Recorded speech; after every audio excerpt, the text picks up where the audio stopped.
BBC বাংলার প্রতিবেদন এবং বর্তমান পরিস্থিতির বিশ্লেষণ করলে দেখা যায় বাংলাদেশে নিজস্ব উৎপাদনে পেট্রোলের চাহিদা মেটানো সম্ভব হলেও কিছু বিশেষ কারণে বাজারে সাম্প্রতিক সংকট তৈরি হয়েছে। বিষয়টি বেশ কৌতূহলের, কারণ যেখানে পেট্রোল আমদানির তেমন কোনো প্রয়োজনই হয় না, সেখানে পাম্পে দীর্ঘ লাইন দেখা যাচ্ছে।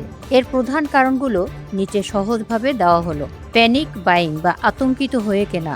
মধ্যপ্রাচ্যে উত্তেজনা বা যুদ্ধের খবরে সাধারণ মানুষের মধ্যে জ্বালানি ফুরিয়ে যাওয়ার আতঙ্ক তৈরি হয়েছে। এর ফলে অনেকে প্রয়োজনের চেয়ে বেশি তেল কিনে মজুত করতে শুরু করেন। যে চালক আগে মাত্র 2 লিটার তেল নিতেন, তিনি এখন ট্যাঙ্ক ফুল করতে চাইছেন। এই অতিরিক্ত চাহিদার চাপে পাম্পগুলো হিমশিম খাচ্ছে। কনডেনসেট উৎপাদন কমে যাওয়া।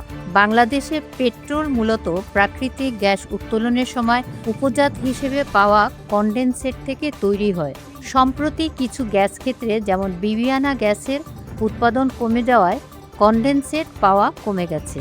ফলে স্থানীয় রিফাইনারিগুলোতে পেট্রোল ও অকটেন উৎপাদন কিছুটা ব্যাহত হয়েছে।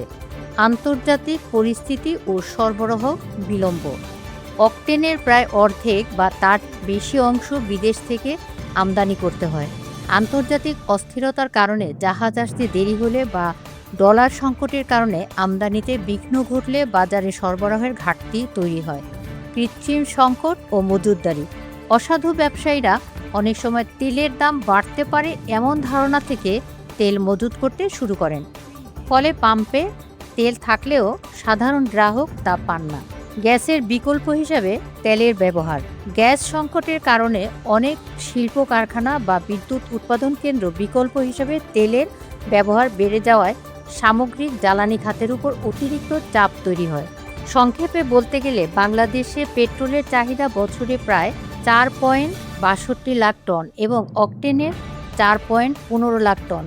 পেট্রোলের প্রায় পুরোটাই দেশীয় উৎস থেকে মেটানো সম্ভব। তবে বর্তমান সংকটটি যত না সরবরাহের অভাব, তার চেয়ে বেশি মনস্তাত্ত্বিক আতঙ্ক, প্যানিক বাইং এবং সরবরাহ চেইনের সাময়িক অব্যবস্থাপনার কারণে সৃষ্টি হয়েছে। সরকারের পক্ষ থেকে জানানো হয়েছে যে পর্যাপ্ত মজুদ রয়েছে এবং তেলের জাহাজ এলে পরিস্থিতি দ্রুত স্বাভাবিক হয়ে যাবে। আপাতত ধৈর্য ধরাই বুদ্ধিমানের কাজ, তাই ধৈর্য ধরুন।